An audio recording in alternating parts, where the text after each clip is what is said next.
Marie Letendre, how are you doing? Doing very well, considering our circumstances here in Rome, Italy. Exactly. Marie was a teacher of mine who's known me all my life. She's lived in Rome for a number of years as a teacher. She's an internationally respected calligrapher. Her knowledge of ethics is unparalleled, as she has skills and talents, and she's literally the boots on the ground today in Rome, Italy. And Marie, I'm glad that you're well, and you always have a sunny disposition in spite of the worst possible circumstances. But I'm curious right now about what the situation is in Rome and what it's like to be living the way that you're having to live because of the restraints of the coronavirus. Talk to us just a little bit, set it up for us. We can't get you visually, but we can certainly hear your beautiful voice. So tell us what it's like right now. Well, how is it like? Well, it is a different world, but it is a world that we all have to cooperate. And we have to cooperate because the respect and the dignity that we need to give each other, since this coronavirus is highly infectious, and unfortunately for some people with compromised conditions, it could be lethal. So it's an unparalleled situation. Nobody's around that survived the 1918 influenza, if it actually was that. So currently the people who are experiencing the threat of the coronavirus, are charting territory that hasn't been done for many, many years. So there aren't any precedents, and the world has changed. So I guess I will just speak like a narrative. How did I come to know about this? Well, yes. I teach at an international school, and we started receiving in late January information about a new flu, and that's what it was called in the beginning. Interesting. And the facts or the details seemed inconsistent, so it caused a little bit of confusion. I'm sure that has happened or is happening in the United States. Like, what are the facts? Well, since it's a novel coronavirus, facts are few, but the list is starting to be filled out by those who are experts in virology, I believe it's called. Yes. So then this is my personal story. Then on January 28th, I went into downtown Rome because I was coming to Oregon for the second week of February to renew my driver's license. So I went into Rome. It was a rainy day, and I got into the city, with my goal in mind, just to get a few gifts for the people that I would see. And I stopped into the Furla store, which is by the Spanish Steps. So it's a lovely store. Naturally, you can just go in and look at the beautiful purses. But at that time, I noticed that everybody in the store was Chinese. Everybody shopping. I was the only person that wasn't Chinese. This was about 2 o'clock in the afternoon. So there was an incident at the cash register of this Chinese lady purchasing purses, or 2 purses, and she seemed quite irritated with the Italian clerk, who I would like to say should probably be in the movies. The man was very handsome. Should have worked at the further store. So he was trying to get her to fill out the global refund paper, which she was she could do. She could fill that out because of the amount she was buying. But she somehow seemed not aware, or she was aware, she was aggravated, and so she, took the form, tore it up, and grabbed her passport from his hand. And he was a little bit surprised by that, and I thought to myself, wow, I've been living in this country for 18 years, and I've seen all kinds of people in stores, but I've never seen anything like that. So simple intuition. I made my purchase because I was buying a charm, a little heart charm for a purse for my cousin Angie in Nashville. So I left, and I walked a little bit to a very lovely department store, probably of the status of Saks Fifth Avenue called Rinascente. And when I went in, I saw Chinese New Year all over the place. And then I saw the sales lady, January 28th, wearing masks. And I thought, wow, they're wearing masks? I didn't know I should be wearing a mask. So that was another concern. So I left Rome. I thought, well, I'm just going to go to the jeweler near my house and buy earrings, and that's it. I don't know. I had an unusual response to both of those. So then when I came back to school, the first week of February, which was the last days of January, people were starting to talk about this. Like, why is everybody getting all upset, and on and on. So media reports were not as clear. I didn't pay too much attention, which possibly other would, because my whole goal was to leave Rome on February 15th, fly to Portland, Oregon, visit with my niece, then fly to West Palm Beach to visit with Maureen O'Connor, who was a French teacher with me at the Valley, and I was going to visit with her.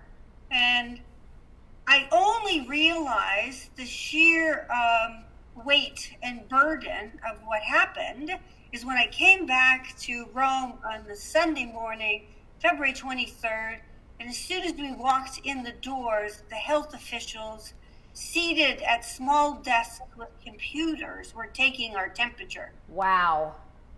That's February amazing. 23rd. Sunday morning, February 23rd, and I was flying in from Atlanta, Georgia. So it was West Palm Beach, Atlanta transfer. Okay. And so, well, I was traveling by myself. Now, who do I talk to? Not too many people.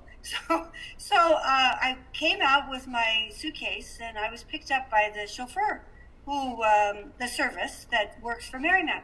So I started asking him questions, and he was full of facts. Well, we had 2 or 3 cases that were quite severe on the 15th, but now where it's tripled. And it's very serious in Lombardia, which was northern Italy, and they're talking about Sunday, February 23rd, turning it into a red zone and quarantine Lombardia. Wow. Okay, so as soon as that happened, and the Italians tend not to exaggerate, they are very fun-loving people, they like to laugh, but they're not hyperbolic. That's why you're so good there, because they're fun-loving people and they love to laugh. Yeah, laugh, but they don't speak in hyperbole. They actually have a very, how should I say this, refreshing way of saying things. They actually are realistic. Yes. Like my landlady, we were just looking at things, and she says, well, see, time ruins everything. Isn't that the interesting? Had kind of, gotten mold, and that's true. Time ruins everything. Isn't that interesting? Yeah. Anyway, so then I started digging for the information. I found out that the place in China, listening to experts, I usually go for experts, that the place in China, the wild animal market was being said as the place of origin. Yes. Some people were not saying, only a very few, and I'm not sure if those voices still exist on YouTube, that there's a BSL-4 lab in Wuhan. So that's a lab that works with biological weapons. Yes. So that's cause for concern. And but the expert that I did listen to twice, Professor Stephen Mosier from Stanford, health population scientist who went to China in the late 70s and the 80s and has a sense of the people, he actually spoke about the slowness of the Chinese government to alert the world of the gravity of the infection. Yes, because I remember it was like November the 9th or something, very early in the month. Exactly. And there was that feature, and then the other feature was the courageous Chinese doctor. I can't say his name, but it's Dr. Lee something, who was on a WeChat with his medical friends, Singapore and whatnot, and he was very concerned because he had looked at the virus under the microscope, and he was trying to alert people of its lethality. Right. How serious it was. And unfortunately, he is no longer alive. Yeah, he died last week, Dr. Li Wenyang. Yes, and so we don't have him. So those pieces of information were a little disconcerting. Then I found out that on January 1st, Italy signed a memorandum with China allowing like 108 more flights to come in. But at that time, China already knew about the virus, but that information was not communicated to Italy. Wow. So there's several speculations, if I can use that word, that it could have been actually here in Europe, at least in Italy, when, there was just Chinese, Italian business going back and forth. But there was a huge visit of Chinese people this year, Chinese New Year, to Italy. Absolutely. So it's not by chance that the epicenter was, Lombardia, south of Milano, because Milano is one of the favorite destinations for Chinese people, buying fashion, perfume, purses. It's a lovely city too. Rome is also, but Rome is a different type of city to visit. You never know where you are. Because if you're standing in front of the Pantheon, that's all you can see. You don't see where the Colosseum is. So it requires careful tourist guides to maneuver through Rome. Even Romans get lost. But there were plenty January 28th.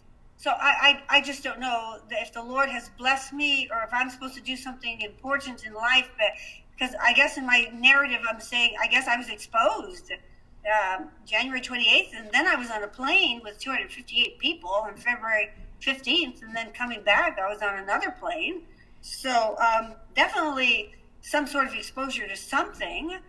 Then the one that sort of changed my whole perspective was the last week of February, when the head of Marymount said that she felt as though we should close for 3 days. This is before everyone else.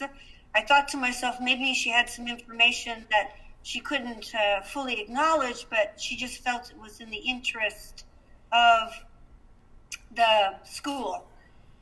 Small children all the way to 18-year-olds and international families and everything. So we did. We closed for 3 days. And then we went back to school on the first Monday of March.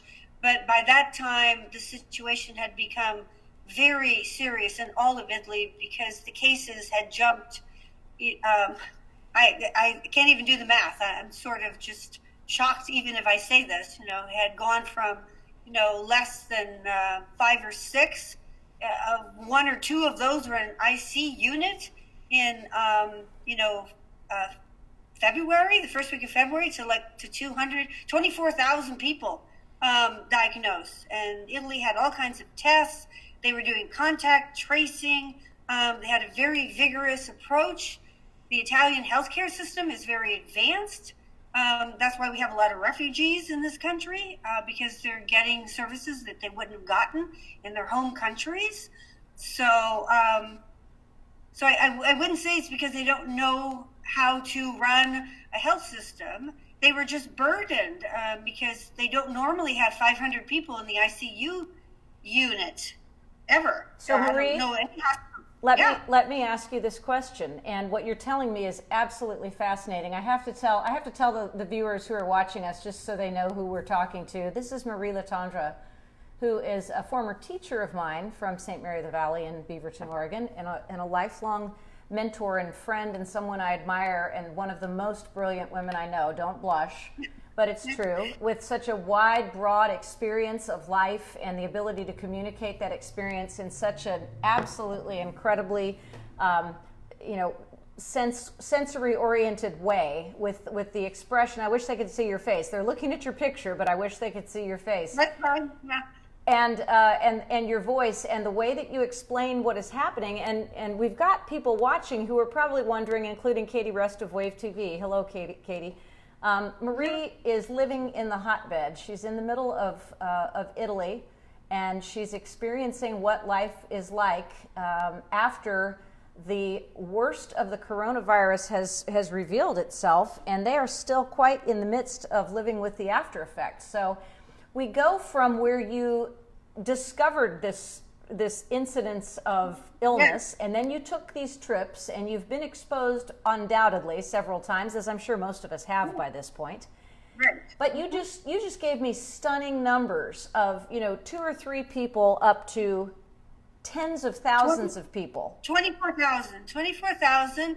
And unfortunately, March 12th was a very sad day in Italy because I think 389 people died. So we had started the quarantine on March 4th.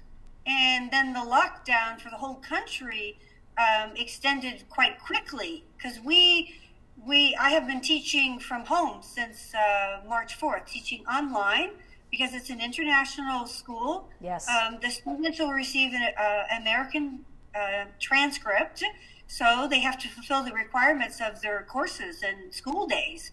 So these are teaching and learning days, and though we're not face-to-face, at least the students will have to repeat their grade, and they can receive the appropriate academic documents that they're due. Yeah, I imagine you have seniors, right, who are getting ready to go on to upper education. Yeah, right. And then also we're an IB school, so the students are preparing for the IB exams, which typically held in the schools under strict conditions in the month of May. What does IB stand for, Marie? International Baccalaureate. Gotcha. It's a program, a 2-year program that if a student inscribes in the program, follows the 6 classes, and does the core subjects of theory of knowledge, write an original paper called an extended essay, and commit themselves to a vigorous program of service learning called CAS, then they receive what is called an IB diploma. So for anyone in Italy, that means you can attend Italian universities, as well as French universities and English universities, Dutch. And if you are an American and you get a suitable and praiseworthy score, American universities sometimes give you your freshman year. So wow, that's amazing. So it's seen as a high school student who is willing to undertake what is expected at the university level. So it has great value. It's been going on for quite a number of years. Marymount is almost 30 years an IB school. Terrific. So, and I believe American schools not only have AP, which I have taught before, and that's a wonderful program. Yes. But IB is just another level of challenge and commitment for scholastic discipline and, I guess, career advancement would be the best way to put it. So that's what you're so concerned about with giving your children the opportunity to continue their education, not have to repeat classes, and obviously, to keep them from, most people are feeling this right now, to keep them from going mad in containment. And I would love you to describe to us the process that you went through from the very first announcement that services to you as a citizen would be limited in some way. Describe what that process was to us, because a lot of people here are trying to grasp it. The very first big steps that we've taken are declaring the states of emergency. Our governor here, our new governor, is doing a fantastic job getting us the information, giving us a press conference and a briefing every day so that we know what direction he's taking. The schools for the entire state of Kentucky have closed. Many states have now closed their schools. Our restaurants were closed to dine-in service yesterday. Most bars are shut down because you really can't take out alcohol, which is a huge part of the Kentucky economy. And that's going to put a huge pressure on the not only the service staffs, but the providers of food, the liquor industry, and everything else. And they're basically saying each day it's becoming a little... I wouldn't take that on as the label for what we're experiencing, because of the way Prime Minister Giuseppe Conte explained the situation and the reasons for the country being in lockdown. Yes. So, and then I just have to speak culturally. The Italians are as a group of people, very much a brotherhood, and they apparently understood. I think people have already seen on the Twitter and YouTube, them singing on their balconies. I had that on my page too. It was beautiful. Yeah, airplanes. The Italian Air Force with Luciano Pavarotti singing Nessun Dorme. So they're trying to encourage their people. Yes. But the Italians are being very obedient. Stores still have food. No one is hoarding. Yes, that's good. So when we first, because we're all in this together. It's not a me versus they thing. First of all, the virus is, invisible to, the enemy is not a concrete one. So there's no need to take the war stance, But Marie, the thing is it here, we are experiencing that. We're experiencing a tremendous amount of hoarding. And lots of the stores have empty shelves. Yeah, it's very unfortunate. I would hope that hearts would sort of melt and people would realize that, everyone needs to share. That's right. Community values are very important. Yes. I live a little bit north of Rome, so I didn't benefit from the singing on the balconies and things like that, which I'm sure people in the center of Rome probably did. So very quiet here. People just go to the grocery store or the pharmacy. That's all you're allowed to go. And if you travel in your car or on public transit, you have to have a declaration form with you. So if the police stop you and say, where are you going? Wow. It has to be true that you're going there. Like if you say you're going to the doctor, they're going to call the doctor right then and there to find out, because they want everyone to cooperate, because this will be done together, not singly. We have to do this together. So Marie, let me ask you this. Let me ask you this question about the declaration form. Yeah, they sent everybody the declaration form on your phone. You can fill it out on your phone. It's very easy. Fascinating. You have a printer at home. You can print it out and write on it. The telephone services here are giving people, free minutes in large bundles, like, 10,000 free minutes. That's great. So there's a lot of acknowledgement of the responsibilities that you're asked to fulfill. Yes. And at the same moment, you're also being supported. I belong to the Venetian Art Society, and so today on WhatsApp, people were posting pictures of this is what I'm working on. Beautiful. There are virtual clubs. There's people, teachers at our school that have created, workouts in the morning using Zoom.us, which is a Microsoft tool, Huge. or even Google Meet. Yes. So people are being clever in connecting, and I'm the type of person that if the news is bad, I know not everyone is like this, but so I'm careful when I interact. But I'm the type of person, I like to know the news. I'm not a 7-year-old that's going to burst into tears when I'm given bad news. So I don't want people to keep the truth from me for fear that I can't accept it. Yes. Okay. So I have been reading because I did want to know the nature of this virus, and it is quite scary because it just sneaks in like a lot of viruses. This is on YouTube. Dr. Roger Sheholt does a great job on his MedCram website trying to explain it biologically, just virology 101, very basic. So you understand that people with compromised conditions or other situations, that's where the lethality is. So you've got a group of people who are probably infected and they're not showing any symptoms. So this is the newness of the coronavirus. You can be asymptomatic. Apparently, the latest news I read today, not that it would stay in the air for 10 to 20 seconds, and I can stay in the air for 30 minutes. Yes. So if you walk by somebody who coughs, then you can pass by the air where the cough is still hanging, the residue of the cough. Yes. That's why it spreads so quickly, because you don't even have to be next to the person who's infected. So this is unparalleled and unprecedented. And that's part of why I wanted to talk to you, because a lot of people here are still of the opinion that they can do whatever it is that they want to do, and nobody's going to tell them that they can't go out.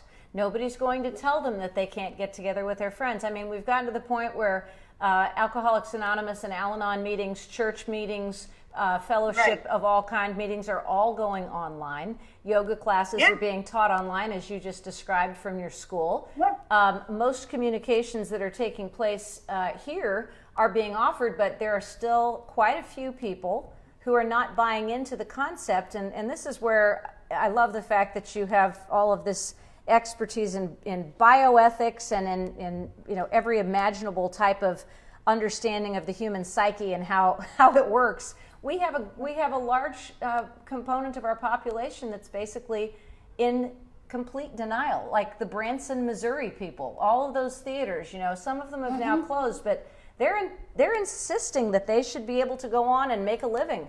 We have restaurants who are struggling, but GE and Ford are still in full overtime line production with no apparent distancing between the people who are working there. So it's of great concern, and what I'm interested in knowing from you, and by the way, folks who are just tuning in, this is Marie Letendre, former teacher of mine and a lifelong family friend and a mentor that anyone would want to have, a brilliant thinker, and someone who is very capable of absorbing, processing, and sending out to the masses the message of what is going on right now in Rome, Italy, where she's living. I'd like to know the difference, Marie, between when you were free to go where you wanted to go and the day you realized I'm under some sort of serious restriction, and the country is now under that same restriction. Talk to us about your feelings that day. Yeah, so my feelings that day, which for us would have been already after I was teaching online, that schools were going to be closed from March 3rd to April 3rd.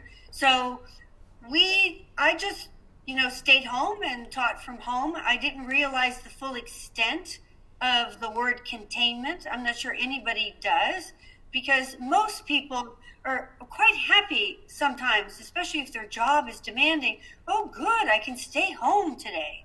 So, but staying home today and every day has taken on a new meaning. It's not the refreshing repose, from a demanding schedule. Now, this is the schedule, Just as a side, I have a dear little kitty, Cashmere, and she kept looking at me. She kept looking at me the first few days like, there can't be that many Saturdays and Sundays in a row, So all of a sudden I started to realize, she's here every day. And naturally, being the very clever feline that she is, I mean, she gets like 6 or 7 feedings a day. So I've got a fat spot on my hand.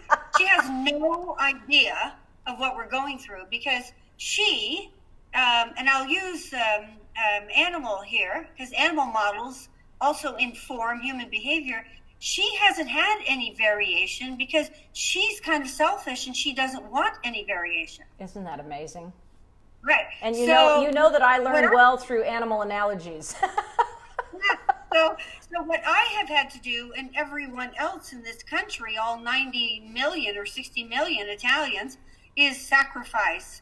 And I think this word sacrifice, coming on the heels of maybe immediate gratification. I'm not trying to make stern judgments about people, but immediate gratification, maybe the sense that I'm the master of my life and other people's concerns or needs are not that high. Yes. I mean, this is a huge paradigm shift. Yes. To realize that sacrifice has to be number one. It is not about you. This is about humanity. That's right. And you just got to switch the priorities. Yeah, I think that humanity is something that a lot of people have not been able to grasp in this hashtag me first generation. And, yeah. our governor has put out the hashtags Team Kentucky and Together Kentucky, and he keeps saying over and over and over, we are in this together and we are going to do this together. And he said, I'm not afraid to make the hard decisions because I'm not going to be the governor that made the decisions 2 weeks too late. Yeah, that's very forward thinking. It is. And so to support the fact that we are all making a sacrifice that we never dreamed we would make or could make, emphasis is important on that, yes. could make, is that I think it was March 14th. I could have my dates wrong here. March 12th was a difficult day. Then March 14th, in the evening, China Eastern Airlines landed in Roma Fiumicino Airport with a whole team of Chinese medical experts yes. to help with the coronavirus containment, knowledge, treatments, because the French have been working. Possibly we already have some medicines that could work. We don't have to wait a year for a vaccine. That's fantastic. Even though Gilead might already have something, Remdesivir, I might be saying that wrong, but they have something they think would work. But nothing's going to work for everybody. This is the problem, and nobody's immune. That's right. The other problem. Yep. So Chinese experts came in wearing masks, of course. All the and gloves, and all the Italians were wearing masks and gloves, and so they met them in the dark of night out there at Roma Fiumicino, and plus the Chinese brought to Italy 30 tons of supplies. Wow. Okay, now that probably has lessened a little bit of criticism of China not telling Italy in January. We have a big problem in the province of Hubei, and we've had a serious outbreak of this unusual thing in Wuhan. Nothing was said. Wow. Nothing was said. Yeah. So amazing. That's history. You can say a lot of things about that, hindsight, but I saw that on Italian YouTube, Corriere della Sera, the newspaper, but I'm sure all the newspapers carried it, and I'm sure that helped a little bit with balancing out the sacrifices, because in my mind that was an acknowledgement. Okay, kind of we made some mistakes. That's just me speaking. Yes. We made some mistakes, and we're trying to help you out. Also, the Italian government allowed them to land. Which that says something too. Yes. Okay, so I guess that helps. I'm sure they needed ventilators and respirators. I don't know if you or your viewers heard Professor Giacomo Grasselli from Lombardia just explaining what it was like in the hospitals with 500 people in the ICU units. He said people from other countries were calling them saying, how did you even do that? Because most hospitals never see that number of people in a single day, that you've got to keep them. And then the problem is there's other people who have other things wrong. So you start in with this triage thing, who's first and who's last. Yeah, well, that's what they're saying, that they've pushed the Italian ICUs to the point of near collapse with the number of people, and that's what people don't understand here. What people are not comprehending here is that even though they say only 2 people sick in the state, 0 people in West Virginia. That was quoted this morning in the presidential press conference. Just kind of minimizing to some degree the importance of realizing that, yes, maybe there's no illness in that state at this moment, but at the rate that this virus replicates, the rate it moves, it certainly will. Because you just described it beautifully a few moments ago when you said it went from 0 to 24,000 in a matter of weeks. Yeah, matter of weeks, less than 15 days. That's scary. One good piece of news for the United States is possibly the coronavirus that is circulating amongst the American population could be of a lesser degree. They believe that there's 2 strains, S and L, and unfortunately Italy got the worst strain. So that's why our situation is quite critical. Yes. Which required some dramatic interventions. Yes. I'm not sure that the rhetoric of, hurry up or you're going to be too late is going to be all that beneficial. I think it's the clarity of the moment, just to understand what you're facing and not to keep that needle in the middle, like, what is this and how should we appropriately react, rather than the panic button or, oh, I'm not going to get it, the two ends of the spectrum. Right. I can say this with total sincerity. If I was going to be in any country quarantined, Italy would be number one. Why? I really have to say that I appreciated the way, as I said before, the Prime Minister Giuseppe Conte presented the situation to the Italian population. People received the message. They do have the Carabinieri, the National Police, and the Vigili, enforcing, the auto declaration piece of paper. There's no excuse. You must comply. Right. And that's part of the reason that this is a challenge in this country, because we're not used to having to comply.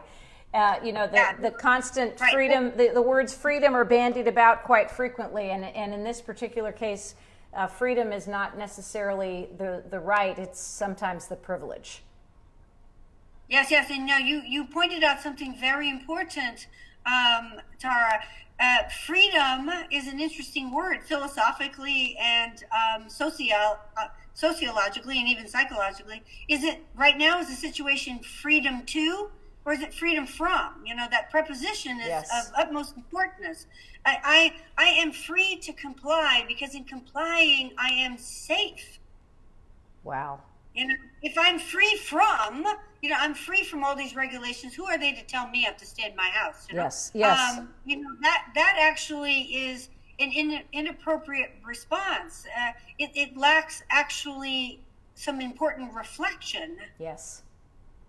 There's no doubt. I was, just to mention my dear cousins in Georgia and Tennessee, wonderful people. We were on a chat. I just think of my mother's family. Yes. Yes. And then it would have been your grandmother's family. They survived that 1918. Yes, they did. Terrible flu. And what was interesting in that, and they think it might have been a coronavirus, is some people can become quickly immune.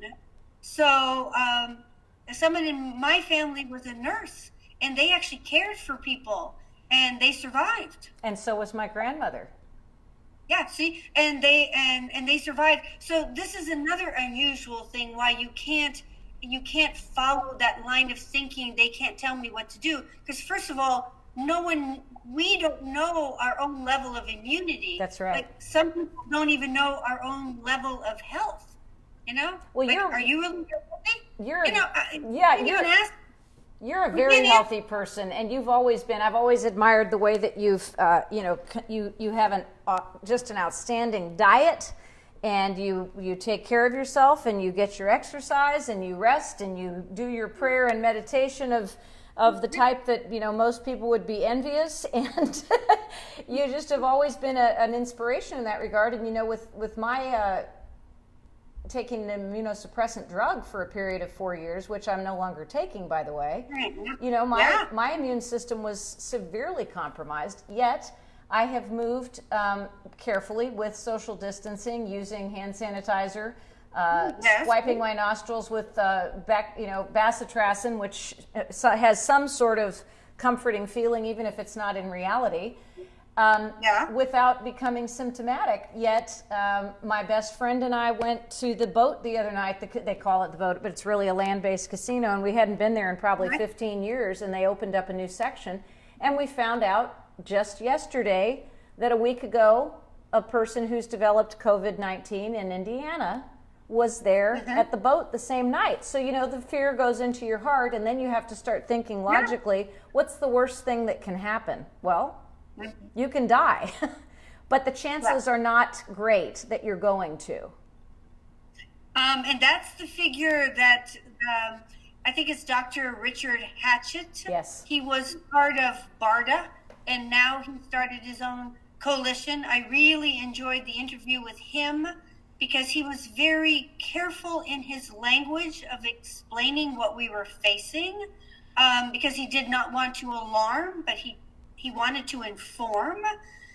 The variety. So what I took away from his presentation, I listened to it twice because it was not only informative, but it was informative in the sense that if you have the right information, you plan right. Yes. So he was saying because of the unknowns, people that are exposed and for whatever reason they become asymptomatic and then later immune. Okay, now that's not going to be any sort of formula we're going to be able to replicate because every body is different. Yes. Every person, everybody's different. But then there are some people who don't know that they're fragile. They've been under stress for a while. Yes. They don't drink much water. They're more concerned about their children's mathematics. And I'm not trying to scold anybody. No, of course not, but it's a statement of fact. And we often don't take, I teach psychology, we often don't understand how much stress we put ourselves under. Yes. And stress raises the cortisol and lowers the immune substantially. Right. So back to my original claim that we think that we're okay because we got up in the morning and we got dressed and we went to work, but you may not be as healthy as you are. So I guess what Dr. Richard Hatchett was trying to point out is we don't even have these groups accurately understood. So how could you possibly, accurately say, well, these people are not going to get it and those people really are. We have to shy away from things like that. Many people do recover, but then the next question is, what are they going to be like in a year? Because apparently the center of this virus that has RNA messenger has got some pretty scary components. So even though you may recover now, it does, like rheumatic fever, it stays in the blood forever. Yes. And Dr. Hatchett was also, by the way, who is the leading expert in seeking for the potential vaccine for COVID-19, right. said very clearly that 60 to 70% of the world's population could become infected with coronavirus. And that's a frightening thought when you just take it at face value. But the other thing he did was call it a war. He said war is an appropriate analogy when discussing coronavirus. So, I think that for you. And in that war mentality, I guess the most important piece is to rally your own inner sources. Yes. To rally your ability to understand and become appropriately informed. Yes. And I must say, in complying, you make the sacrifices, but the sacrifices are necessary, and possibly that this is the price we're going to have to pay. It's not going to be out of the pocketbook. It's going to be out of the human heart and will. We're going to have to sacrifice. Marie, there are not a lot of people I know who have the Pope on their Facebook page. And as we've been talking, I've been flipping through your Facebook photos and just sharing some of the photos of you around at various places around Rome. Just give me the experience of for those who are Catholic or those who are interested in the experience that most will never have. What is it like to meet the Holy Father? This Pope has made quite a splash, as they would say, in his time in the papacy. Tell me what it's like to meet him. What is it like to talk to the Holy Father? I know you have. Well, I haven't actually spoken to him. I've just been in St. Peter's Square up close. So that was very fortunate during papal masses. But I do admire him a lot. He's taken a lot of criticisms over the past 2 years. There was some early fame and popularity, and that has waned a bit. But 2 days ago, he walked from the Vatican to a church in downtown Rome on the Via del Corso, which is right in the middle of the city. The church is called San Marcello. It was built over a Roman temple, I believe in the 11 or the 1200s. It was a wooden church at that time. It burnt down, but the crucifix remained intact, and the crucifix was wooden. So that was considered a miracle in its own right. And when the plague was besieging Rome, the Black Death in the 1500s, early 1500s, they paraded this particular crucifix from the Church of San Marcello through the city of Rome, and Rome was spared and the deaths stopped. Amazing. So 2 weeks ago, he made a walking pilgrimage to the church. I think I've seen that on in the global news, to pray at the statue and at the wooden crucifix. And then he went to another church that has a picture of Mary, an iconic image of Mary, and he prayed there. So he went back to the traditional thing that most Catholic Christians do, is Jesus and Mary to intercede for us. Yes, and that's quite a gesture. Yeah. He must have had a declaration to be able to make his walking pilgrimage. No, actually, there was nobody on the streets, and so this was actually the first time in his pontificate, and this is the first time since, I think it was John the 23rd used to walk in the streets of Rome. So that had been in the early 60s. So ever since John the 23rd, nobody walked in Rome. It's just not possible. But nobody was there, and he was followed by, I think, 5 or 6 of they're called Corpo Vigilanza Vaticana, the Vatican guards, walked with him. And then I think on the way back he took the car, but he walked from Vatican City. How long is that in miles? I would say that's about 2 miles. Wow. I have walked it sometimes when they've had bus strikes or things like that. So it was a significant walk that he took. And then Sunday he gave his Angelus from his window to an empty piazza, but it was televised. Yes. And he had a bit of sadness, which is appropriate. Anyway, that's all I can say about him. I admire him, and I realize that leadership of a church is a tall task to fulfill. Absolutely. And he's responding to the needs of the time by doing a walking pilgrimage to a church that has a relic of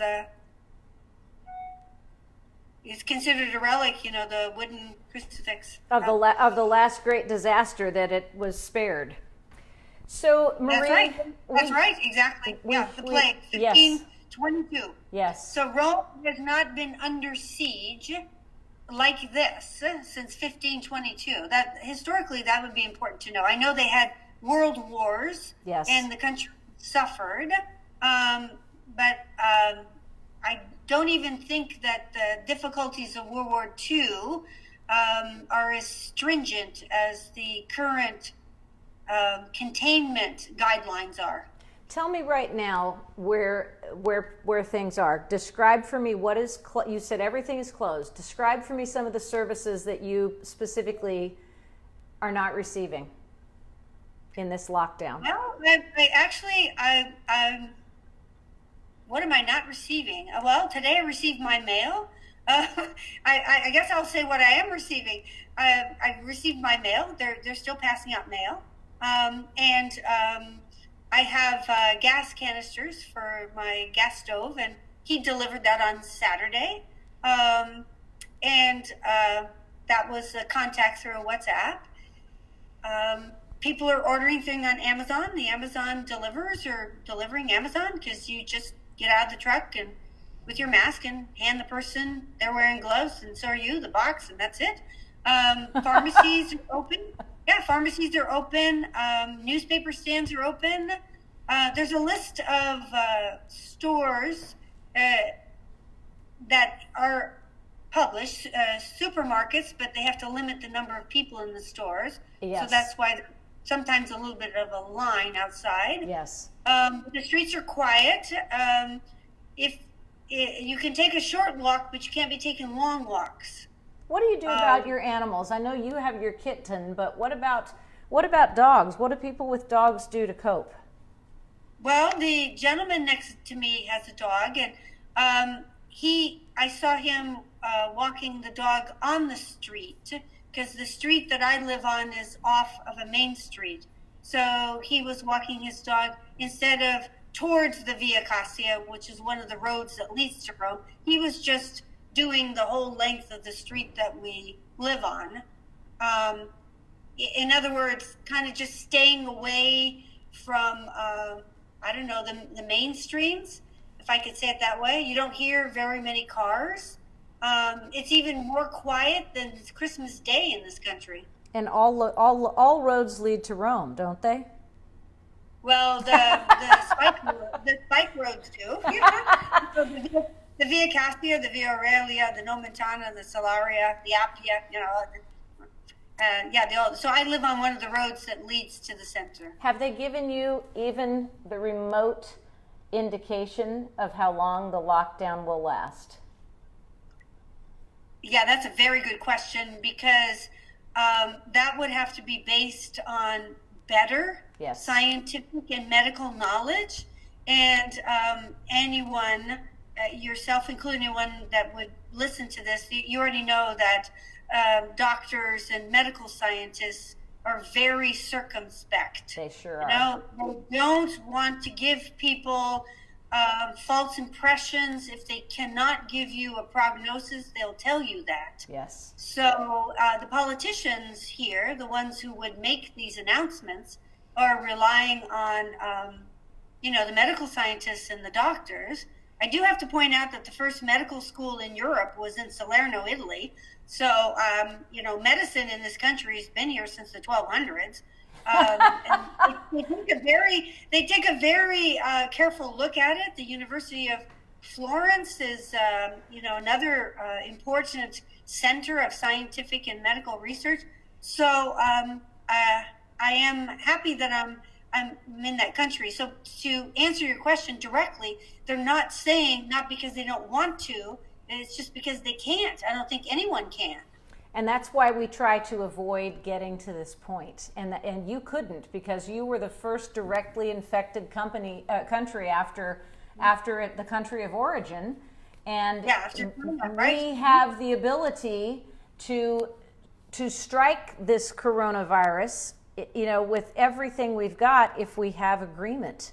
And that's why the emphasis is so much on not gathering and isolating and quarantining if necessary. And I think words to the wise are what I would seek from you in a message to the people in the United States who are watching you, to encourage people to do the things that are being asked of them to immediately make an impact, as opposed to prolonging the agony. And I say that in agony in terms of physical and financial agony. Yes. The economic agony, because we're heading into a recession. The president didn't deny that today, although he promises an immediate, enormous rebound. That's not solving the problem of the moment, which is we have a ton of people who are now out of work. We have a lot of people who are going to have to suffer and who are not going to be able to bring home a paycheck. Our homeless population is already extraordinary in Louisville, and we have another question of bioethics: is where do the people who are homeless go if a quarantine takes place? So this is true. Yeah, this is a host of difficulties that are only going to become more difficult because of the coronavirus. It's not the coronavirus. Unfortunately, is going to complicate a lot of issues. Yes. That's the other stress point. Words of wisdom. The most reasonable response is to self-isolate. There is no other reasonable response. To ignore the necessity of the moment would be foolish. That's the word of wisdom. Yeah, that's it. It's the most reasonable. They're not asking anything extraordinary. These are the ordinary means, because the situation is extraordinary. You got to get those adjectives in the right place. That's right. Yeah, this is the ordinary way to deal with this extraordinary pandemic. Yes. Yeah. Marie, thank you for taking an hour of your busy day after teaching. It's evening for you. It's 7:00 there. Yes, I already taught my 5 classes online. Amazing. 8:30 to 2:30 with an hour lunch. Now, for the benefit of kids, students, and teachers here who are going to see this live cast, talk to me about what it's like to do online and not person-to-person learning. What's the difference, and has it ever been employed to this degree? Has not been deployed to this degree. It does require, once again, a paradigm shift, because obviously you are verbally or visually present. Yes. I have to speak from the 11th and 12th graders. I am teaching students who have a specific goal in mind. I'm not sure if I was teaching 6th grade French, if I would have that much cooperation, but I certainly would have to be very creative in helping them manage their 60 minutes online. Yes. So it is quite a responsibility for teachers to engage the students in the learning process. And on those weary days when you've been exhausted by, going to school and getting home, you say to yourself, oh, if I could only learn online. but in the end, it's self-discipline. So I can teach with my bedroom slippers on, but I still have to correct the work and prepare the lessons and make sure that everyone is understanding. So some of the basic educational objectives have always got to be fulfilled, whether you're face-to-face or online. And one of my friends just posed a very interesting question this morning, which was, he's an actor and he's teaching a stage combat class at one of the local universities. And he said, how in the world do I teach someone how to slap someone across the face if they're not in the room with them?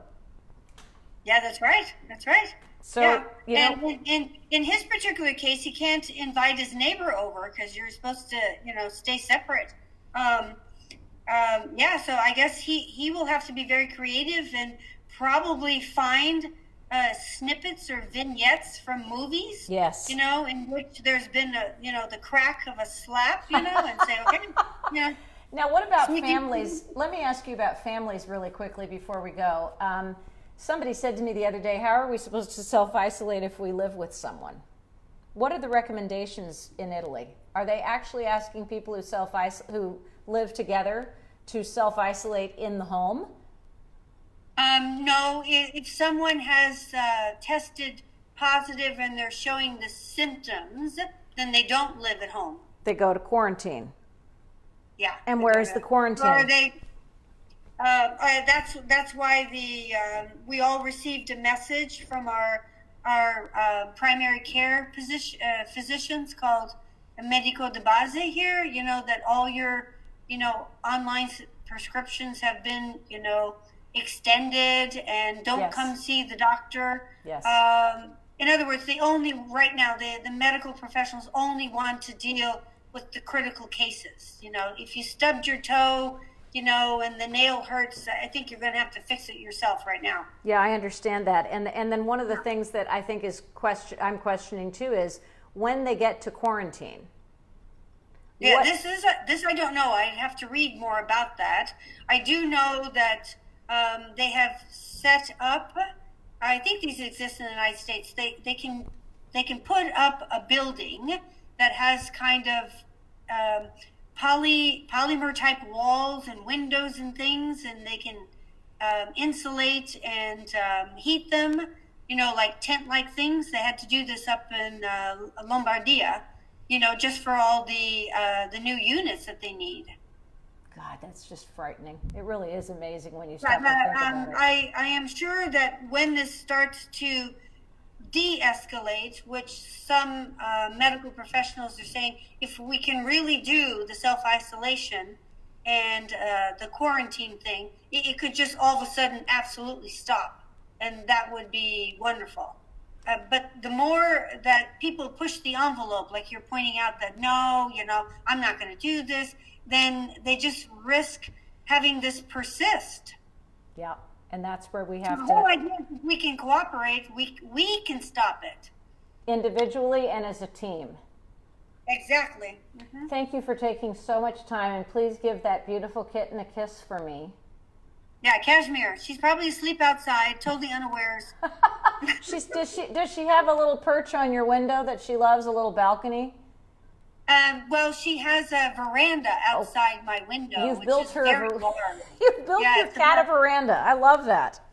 Yeah, it's about it's about it's about 6 feet wide and about 4 feet high, and it has garden plants. So she has a veranda, and she's got a basket, a scratch pad, Oh. and she's got a nightstand, and every once in a while she's surprised by little chicken tidbits that are thrown out my window. You know, one of the things that animal lovers absolutely have been terrified about is this fear and this rumor that animals can carry or transmit COVID-19. No, they can't. Yeah, they're all saying that. No, they can't. Yes. And Yeah, that's... they can't. They can't. It's not. It was a zoonotic origin. They believe either the host, because we're not clear about that BSL-4 lab in the Wuhan, wild animal market. So haven't been able to connect the dots on that. But the origin is zoonotic. I mean, the actual first cell. I'm not a biologist, so I hope I'm saying this correctly. I'm sure you are. Didn't come from an animal, but it's not like your dog, cat, or bird can get it. Well, when you do connect the dots, and I know you will, because if anyone can, it would be you. I'd love to hear your thoughts on that. I'd love to hear your thoughts on biowarfare, because I think unfortunately probably too many countries are involved in it. Yes, that's because right. if they've got it, we have to have it. And, that's right. unfortunately, there's this nagging phenomenon called human error, because this could have started because of a human error, not on purpose. Yes. Not as a result of an animal, a bat, a monkey, or whatever. No, or at least a research animal that might have been resold at the market. I there's all kinds of suppositions. Many theories. Yeah, well, speculations, but some of the speculations aren't too far off. Yes. Well, it's just we may never know. We may never know, and maybe in the end we don't need to know. We just need to take the necessary precautions. And the search for the actual antidote, the search for the vaccine, is where people are placing a tremendous amount of hope. And I know the scientific community there especially is placing a lot of emphasis. I think that we in the United States are still in the critical reaction mode. We haven't even gotten to the point where we're overburdened, but we have hot spots like in New York, where Governor Cuomo has taken extraordinary measures to stop, shut down Broadway and make sure that people are not going to be congregating. But there are states that have not. I mean, the map has turned red very quickly. You saw it at the beginning of the week, and there were a few little spots here and there. But now we're talking about a very dangerous situation where people are showing up, in every single state, and with every single possibility, being. You just have to really stop and think about how quickly it's happening, and how quickly it's happened in every country that has preceded us. And that's what's most important, is to realize that it is not something that takes a tremendous amount of time. Yes, that's a very good point. And on vaccines, not to dampen anybody's spirits, they never did get a vaccine for SARS in 2002. Yeah. So sometimes these things defy what we believe is the trajectory, the solution, because the virus mutates. Just like every year, they try to figure out how the influenza is going to be, and then they give you the vaccine, but that doesn't mean you're not going to get the flu. Yeah, a very small proportion of people are protected. Yeah, navigating uncharted territories here. But you could say, on the other side, just to raise spirits, the word vaccine in and of itself is a placebo. If you know that someone's working on a vaccine, that could calm your spirits a little bit. So I would even say that the word vaccine is a placebo. It's like the same thing when you just feel very bad and you need to see your doctor, as soon as the doctor walks in, his presence is a placebo. You just feel better already. Well, there he is. When someone, or there she is. when someone gives you a pill and says this is going to help you, that's a big placebo. And you know, that's a placebo. you're actually a big placebo for me, because when you tell me something, I believe it to be true. I take you at your word and value your extraordinary knowledge and the love with which you give it. So thank you for taking, you know, an hour and a half of your time to share with us tonight what it is like to have experienced coronavirus from its inception, and you know, traveling and having the fear of exposure and being in the self-isolation and being quarantined and being in a national lockdown, doing all the things that we're being confronted with. You know, you're actually speaking to us from the future. Thank you. We don't know how long. This could go all the way into April. Yeah.